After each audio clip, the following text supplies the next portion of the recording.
Hello, I'm Sora Lexon, and this is Magic Lesson number 102. Less judgy? It's a short break from the readings I've been doing, trying to add to some of these playlists that hopefully give people access to some far more important than me talking in these podcasts, some research materials that will be of far greater use and certainly convey far more wisdom than anything I'll ever say. But to take a short break from doing that as I'm trying to build those areas for people to have, I wanted to do a really short little podcast. A lot of the recent messages I've been getting kind of feel in the same vein. So I'm not going to address any of them specifically, but I did want to do a less judgy little magic lesson. So let's pull Saturn with its black robes and wooden mallet out of complete dominance in our day, in our self-talk, right? As we're constantly judging everyone, everything, and ourselves. Saturn's going to rule with authority despite us. We don't need to help it with that. We don't need to help it judge endlessly. It's doing it. So it's kind of like that saying when we're unkind to ourselves. Perhaps you have someone in your life who has expressed this. If you're saying something unpleasant about yourself and they say something along the lines, people out there are going to be mean to you. You don't need to help them, right? You don't need to also be mean to yourself. Same idea here. Let's stop helping Saturn judge all the time. So, and again, the most valuable lessons in magic aren't necessarily the rituals or specific thresholds that we work through or grades that we work through.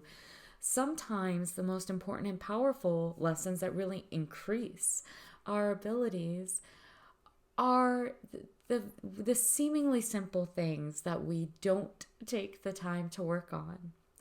So, things like intuition, meditation, clearer access to the subconscious that helps create our versions of reality. That's pretty important. Your inner voice will send you lessons and messages. Sometimes not with a voice or clear message at all. And so much of this is in code, right? It's almost like you have to decode the words. More often, much more often, you'll have messages come to you in the lessons and experiences directly presented to you in your day. And a great deal of occultism is in learning the parameters of these things and in being able to learn how to assess them in a worthy way. So every shared interaction, every happenstance occurrence is possibly a lesson or message of some sort. Again, you could use these code words from the divine, from the all. When we learn to listen, to see the lessons, the messages being presented to us for our immediate growth, whether you call it by the higher self or from a universal power, or from the all, or from your spirit guides, or from the powers you've called on, perhaps in ritual formalized circles, in order to present, the best new avenues for you to grow. However you define that, right? When they become more obvious, when these lessons, when these messages become more obvious to us, as we train ourselves better to recognize them, which is part of what we're doing. And so being more obvious for us then to learn from and evolve from, rather than ignored, or possibly not ignored, but we're not even aware of them. So it's just when we can recognize that they're there, then we can find ways to make them more useful. So there's nothing wrong with being useful, right? Including to yourself. So many people very wrapped up in the idea of service, which is a wonderful idea to be wrapped up in. But you need to be in service to yourself as well, right? So don't let anyone tell you otherwise. I mean, there's no room to discredit the self while acknowledging the other. So we, each of us, are bound in this perception of moment, right? In this infinitesimally small fraction of what we call time and space, right? Within an infinite, boundless sea of pure energy. So that's not a meaningless happening. The fact that we are encapsulated in an energetic ocean, an infinite ocean, that's not without merit. It's not just a meaningless thing. Your reality is there for you to interpret, and you can do so usefully or not. That's no small accomplishment of the all to even present you with a paradigm where that's possible. Allow and recognize the incredible power of that. It's a big deal. There are also things that we're presented with that we're not ready yet to understand. I see so many walkers of the path, including myself, always try to make sense of everything. Almost, we're all running for that finish line. Sometimes we forget to slow down a little bit and recognize that sometimes it's not about hitting that goalpost. So what am I trying to say here? There are things we aren't always going to derive a useful message or meaning from, right? Things we aren't ready yet to understand, to incorporate usefully into ourselves, into our lives, or to comprehend the deeper meaning behind maybe what's happening, or behind what we're trying to delve further into magically in our occultism, or and this is something we all at some point seem to be guilty of. And no, I don't mean in the sense of God works in mysterious ways. That's not what I'm talking about. I mean in the sense of when we look at a situation and seriously, as occultists, are just staring it down, and you're standing there wondering to yourself, now why? In the world, in the heck of all human awakening, for the love of the Astra, did that just happen to me, right?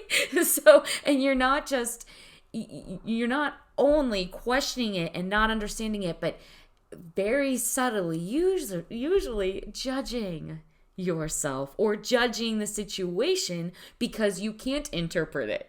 So now it's somehow less meaningful or less worthy because you can't derive any satisfactory meaning from it or growth from it.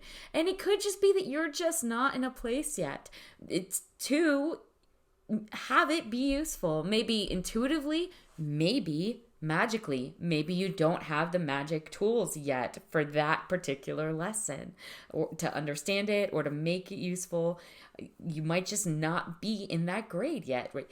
Maybe you're just not self-aware enough yet to see the lesson and be grateful.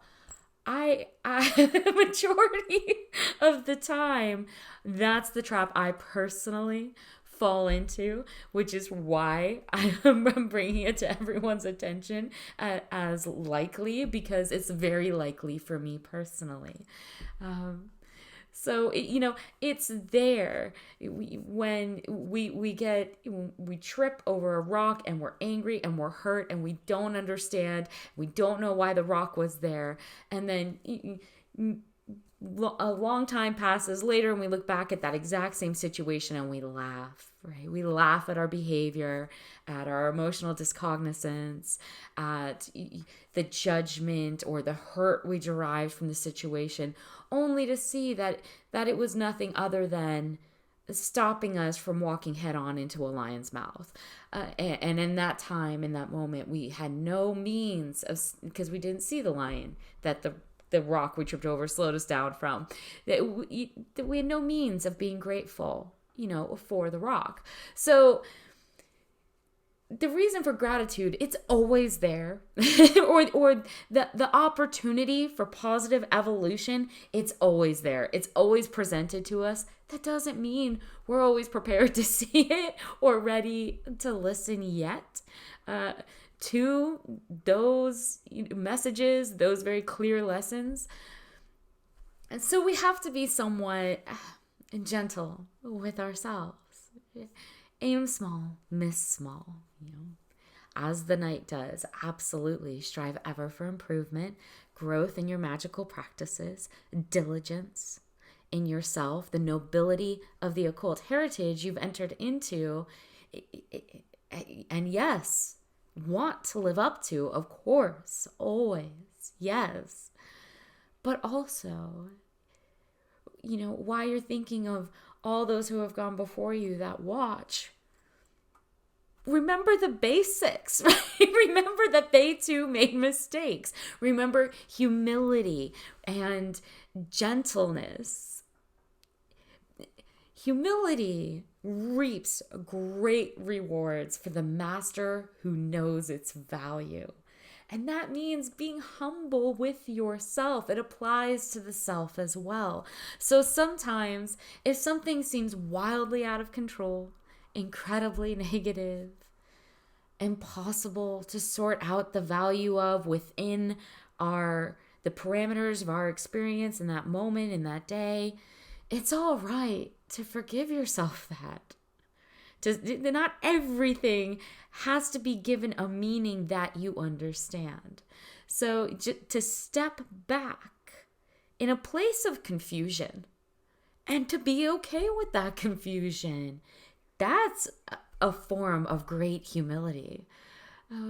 One we often lack, simply to say to ourselves, okay, universe, this one, I don't get, I don't understand, right? I don't see what to do here, how to pull useful benefit from it, why it's happening, what the lesson or the message is, or the greater intuitive form that I'm missing, growth from it. Whatever this is that's going on, I am clearly just not there yet. I am not here. We are not on the same page. And breathe and forgive yourself. When you do it, usually you'll hear the universe laughing back. Okay, I'll try again later. Right? So you have to be at balance and let it go sometimes. Magic is not a dominance game, especially within the greater work, the great work that we're doing on different planes. You are not going to force or enforce change your mastery on yourself or anyone else. The sooner a sense of compassion and laughter and humility within the self is understood, the further you're going to get, the faster you're going to get in your occult practices. So you're not going to hit every knuckleball, right? Every slider, every insanely fast curveball that comes over the plate, for all the baseball fans out there, when you haven't even finished oiling your glove and breaking it in yet. You sit there with the rubber bands, or I know that in baseball, and you have to work a glove forever to get the leather to break down so it's comfortable and it works well, right? You're not going to be good. You're not going to be a pro baseball hitting home runs every time that one comes at you when you're just stepping up to the plate for the first time. And we are all, each and every one of us, still just stepping up to the plate for the first time in some way or another. No matter how far.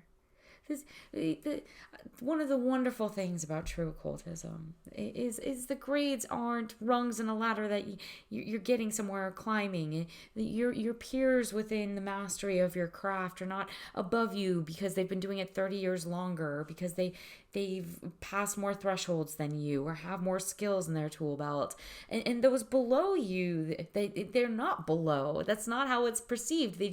They haven't gained those skills yet. But in other ways, they're likely far more skilled than you, even if they've only been practicing for a month and you've been practicing for 30 years or more. So that's the spiral path, is a helix, right? So no matter how far we travel, we go forward, we go back. We circle back, if we're lucky enough, to things we once understood, thought we understood, or concluded our beliefs and understanding of, only to see them in a whole new and different source of illumination that reveals whole new facets of meaning to us, to where we're just standing there astonished and amazed that we didn't see it before.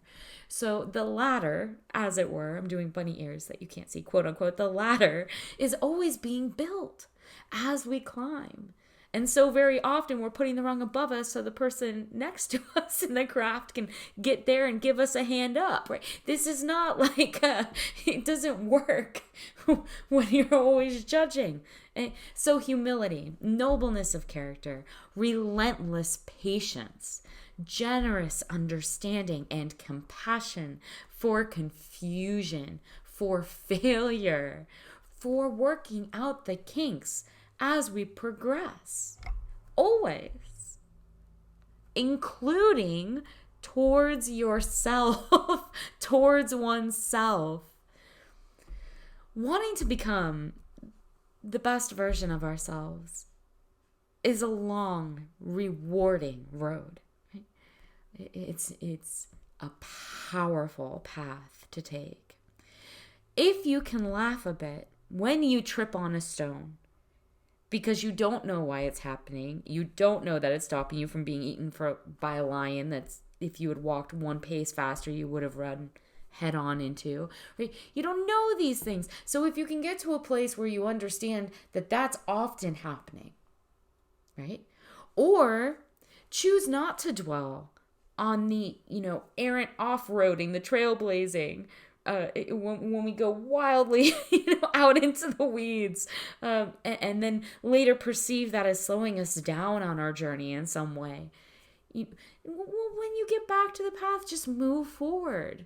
Rather than dwelling on that, when you find the main trail again, rather than endlessly beating yourself up, judging yourself, wondering why you're not progressing faster, all these things. Right? For what is, rather than thinking and focusing and putting the intention of your will on what you already perceive as being behind you and having already happened, right?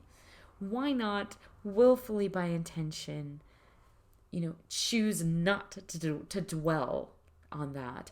Choose to be able to laugh over the errant tripping over the pebble, right?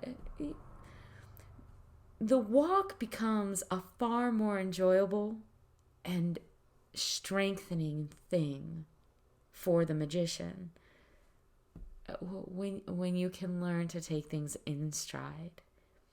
And you're going to walk it either way. So now I'm going to get back to the far more important book readings, probably until I've at least finished the Pymander, and then I'll return to doing these little lessons. People think magic lessons are, you teach me how to do this ritual, teach me how to do this spell. This lesson is likely far more important than any quote-unquote lesson I've spoken to yet. There are principles in magic that are easier to codify and simply define in the ways we approach them with better understanding of ourselves that are applicable across the realms. So when I'm talking about how you're not going to dominate anything into subjugation, we're finding internal harmony with the self and not helping Saturn be in judgment of you and of those around you constantly. Those are important things that will open new doorways. Absolutely. And the Pymander is far more important than anything I could ever say to any of you in one of these podcasts. So I'm going to get back to that now. Until next time.